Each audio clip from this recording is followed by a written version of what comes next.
Bumper एकदम मारा मारी मच गई। हर आदमी सोच रहा है कि घर के बाहर गाड़ी नहीं खड़ी होगी।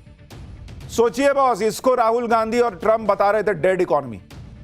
कार खरीदने के लिए लाइन लग गई है बॉस, इतना पब्लिक पैसा लेकर तैयार बैठी है, ये डेड इकोनॉमी है। अच्छा, सिर्फ कार नहीं है, कंज्यूमर इलेक्ट्रॉनिक्स के सेक्टर में भी जबरदस्त सेल हो रही है। जीएसटी घटने के पहले ही दिन एसी टीवी के शोरूम में भीड़ लग गई भाई, जबकि अभी तो ठंड का सीजन आने वाला, लोग सोच रहे हैं सस्ता मिल रहा है, ले लो एसी, अभी ही ले लो। बढ़िया सेल हुई। जैसे हायर इंडिया के प्रेसिडेंट ने दावा किया कि पहले ही दिन उनके डीलर्स ने किसी भी सोमवार के मुकाबले एसी की डबल सेल रजिस्टर की। सोचिए, सितंबर खत्म होने को आया, एसी बिक रहा डबल। ब्लू स्टार के मैनेजिंग डायरेक्टर ने कहा कि जिस तरह से इंक्वायरी आ रही है, लग रहा है कि आगे तो और सेल बढ़ जाएगी। पिछले साल सितंबर के मुकाबले इस बार सेल 20% ज्यादा रहेगी। इसी तरह एक टीवी मैन्युफैक्चरिंग कंपनी के सीईओ ने दावा किया कि पहले दिन सेल 30 से 35% बढ़ गई। आप सोचिए अभी गर्मी के सीजन में क्या होगा, ये ठंड आने वाली है तब यह हाल है। इसके अलावा e commerce consultancy datum intelligence की रिपोर्ट के मुताबिक इस सीजन में ओवरऑल प्रोडक्ट की सेल 27% बढ़कर 1,20,000 करोड़ तक जा सकती है। फ्लिपकार्ट का दावा है कि उनके बिग बिलियन सेल के दौरान 25 से 30 करोड़ नए यूजर्स उनके पास आएंगे। फैशन ब्रांड स्निच ने कपड़ों के ऑनलाइन ऑर्डर में 40% का जंप दर्ज किया है। होम एसेंशियल्स बेचने वाले प्लेटफॉर्म शैडो ईटेल का दावा है कि उन्हें कारोबार में पिछले हफ्ते के मुकाबले 150% से ज्यादा का जंप देखने को मिला है। यानी हर तरफ जितनी कंपनियां हैं वो भाई देख रही हैं कि एकदम लाइन लगी हुई है कि लाओ लाओ लाओ लाओ मुझे भी दो। इसके अलावा ई कॉमर्स साइट्स पर बड़ी सेल शुरू हो गई। कई कस्टमर वहां भी रेट देखकर अपनी खरीदारी शुरू करेंगे। यानी अभी बम्पर सेल का ये जो ट्रेंड है ये और ऊपर जाएगा। सूत्रों के हवाले से खबर है कि सरकार ई कॉमर्स प्लेटफॉर्म पर भी नजर बनाए हुए देख रही है कि क्या वो जीएसटी रेट कट का फायदा कस्टमर तक पहुंचा रहे हैं या नहीं।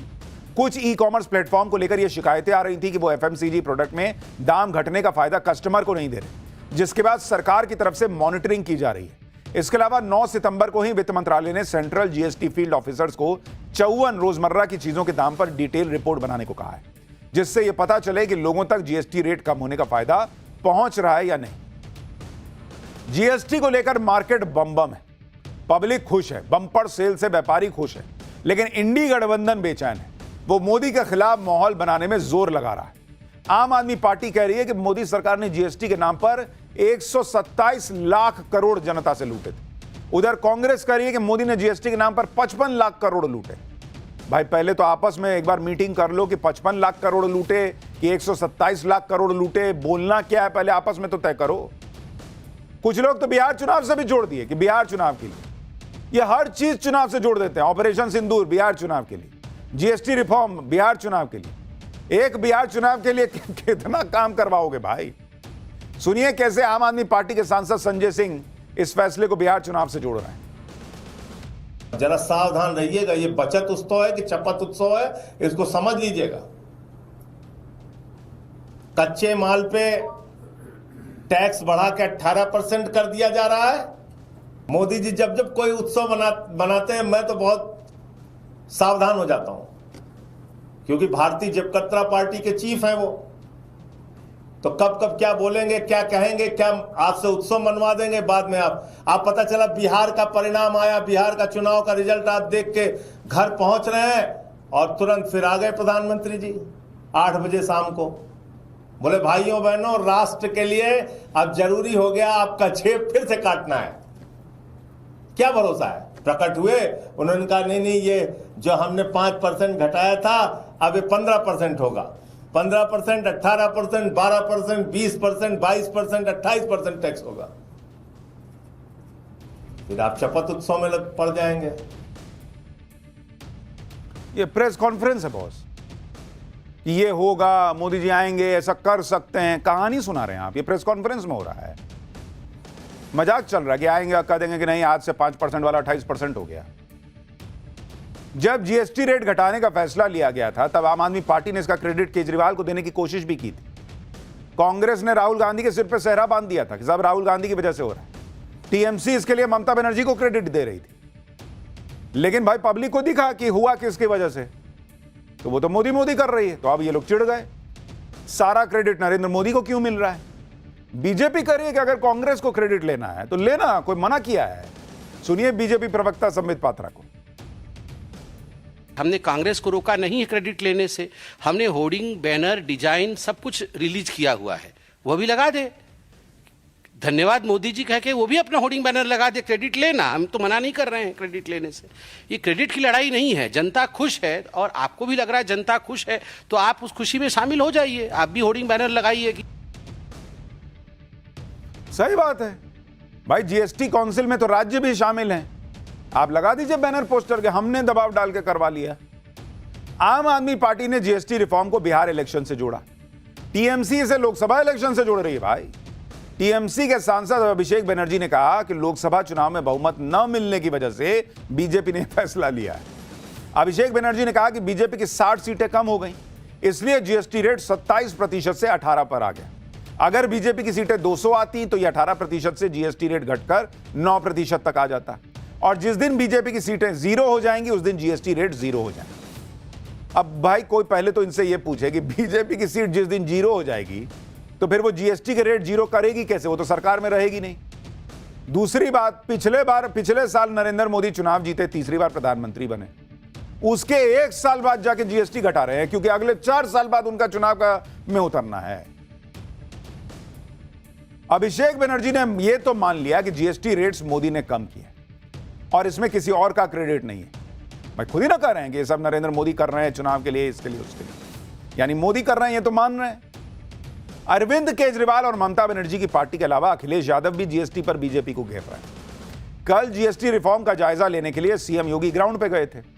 उसे लेकर अखिलेश यादव ने तंज कर दिया कि मार्केट में घूमते सीएम योगी के वीडियो को शेयर करते हुए उन्होंने लिखा कि लूट कर भंडारा करे निवाले का दान, भाजपाइयों का है ये निराला काम। भले ही जीएसटी रिफॉर्म को लेकर इंडी गठबंधन कोई भी माहौल बनाए, लेकिन बाजार की रौनक बता रही है कि पीएम मोदी का यह फैसला भारत की अर्थव्यवस्था को बड़ा बूस्ट देने वाला है। चीफ इकोनॉमिक एडवाइजर वी अनंत नागेश्वरन के मुताबिक जीएसटी रिफॉर्म से भारत में घरेलू डिमांड बढ़ेगी, भारत की ग्रोथ पर टैरिफ का असर भी कम होगा, यानी पीएम मोदी के एक फैसले से एक साथ कई काम निपट जाएंगे। अर्थव्यवस्था को रफ्तार मिलेगी, ट्रंप के टैरिफ वॉर को जवाब मिलेगा। अच्छा, कुछ लोग ये भी पूछ रहे हैं कि पहले काहे नहीं किया, अब किया कर रहे हैं, यानी पहले गलत कर रहे थे। अरे बॉस, आप गाड़ी से कहीं जा रहे हैं, जिस तरह का रोड है उस हिसाब से ना गियर बदलिएगा। एकदम बढ़िया मक्खन रोड मिला, आप गाड़ी तेज चल सकती है तो 5th गियर लगाए, तो इसका मतलब जब पहले 3rd गियर में चला रहे थे तो गाड़ी खराब चला रहे थे। अरे जैसी व्यवस्था है, जैसा रोड है, जैसा सफर होना चाहिए, उस हिसाब से अगर ड्राइवर समझदार है, मजा हुआ है, तो उस हिसाब से चलाता है। गड्ढा वाला रोड में 5 लगाते हैं, गाड़ी का कचुम्बर कर दें। लेकिन राहुल गांधी जैसे नेता भारत की इकोनॉमी को डेड बता रहे थे। जीएसटी रिफॉर्म के पहले दिन की रिपोर्ट उनको झटका देने वाली लग रही। इधर नरेंद्र मोदी ने बचत उत्सव से बड़ा धमाका किया, उधर वोट चोरी पर राहुल गांधी जिस हाइड्रोजन बम को लाने का दावा कर रहे थे उसका कुछ अता पता नहीं। इसके अलावा जिस जेनजी को राहुल गांधी वोट चोरी पर आवाज उठाने के लिए उकसा रहे थे, वो जेनजी भी अलग अलग यूनिवर्सिटी चुनाव में नरेंद्र मोदी की पार्टी को जिता रहा है। यानी राहुल गांधी को झटके पर झटके लग रहे हैं। अब जब नरेंद्र मोदी ने जीएसटी धमाका किया तो कई दिनों से चुपचाप बैठे राहुल गांधी ने फिर से वोट चोरी और जेनजी को लेकर हमला बोल दिया। राहुल गांधी ने कहा कि भारत में युवाओं की सबसे बड़ी समस्या बेरोजगारी है और इसका सीधा रिश्ता वोट चोरी से। जब कोई सरकार जनता का विश्वास जीतकर सत्ता में आती है तो उसका पहला कर्तव्य होता है युवाओं को रोजगार और अवसर देना। लेकिन बीजेपी चुनाव ईमानदारी से नहीं जीतती, वो वोट चोरी और संस्थाओं को कैद करके सत्ता में बने रहते हैं। इसलिए बेरोजगारी 45 साल के उच्चतम स्तर पर पहुंच चुकी है। इसलिए नौकरियां घट रही हैं, भर्ती प्रक्रियाएं ध्वस्त हो गई हैं और युवाओं का भविष्य अंधेरे में धकेला जा रहा है, ये राहुल गांधी कह रहे हैं। इसलिए हर परीक्षा पेपर लीक और हर भर्ती भ्रष्टाचार की कहानियों से जुड़ी रहती है। अब हालात बदल रहे हैं। भारत का युवा समझ चुका है कि असली लड़ाई सिर्फ नौकरियों की नहीं बल्कि वोट चोरी के खिलाफ है, क्योंकि जब तक चुनाव चोरी होते रहेंगे तब तक बेरोजगारी और भ्रष्टाचार बढ़ता रहेगा। अब युवा न नौकरी की लूट सहेंगे न वोट की चोरी। भारत को बेरोजगारी और वोट चोरी से मुक्त करना ही अब सबसे बड़ी देशभक्ति है। राहुल गांधी दावा कर रहे हैं कि अब भारत का युवा समझ चुका है कि असली लड़ाई वोट चोरी के खिलाफ है। लेकिन कांग्रेस पार्टी कब समझेगी बॉस कि यह चल नहीं रहा मुद्दा। राहुल गांधी नहीं समझ पा रहे हैं कि युवा किसके साथ है। आप देखिए, हाल ही में जो अलग अलग यूनिवर्सिटी में चुनाव हुए हैं उसमें बीजेपी और आरएसएस से जुड़े स्टूडेंट विंग्स जीते हैं। जैसे दिल्ली यूनिवर्सिटी के छात्र संघ चुनाव में एबीवीपी ने बाजी मारी, 3 पोस्ट अपने खाते में कर ली। इसी तरह पंजाब यूनिवर्सिटी में पहली बार एबीवीपी ने प्रेसिडेंट की सीट जीत ली। हैदराबाद यूनिवर्सिटी में भी 6 की 6 सीट्स एबीवीपी ने जीत ली। ऐसी जीत एबीवीपी को 7 साल के बाद मिली है। यानी जेनजी से जुड़े चुनाव दर चुनाव में बीजेपी और संघ की जबरदस्त जीत हो रही है। लेकिन राहुल गांधी को समझ ही में नहीं आ रहा भाई कि यह मामला नहीं चल रहा नैरेटिव कि जेनजी जो है वो सड़क पे उतर जाएगा।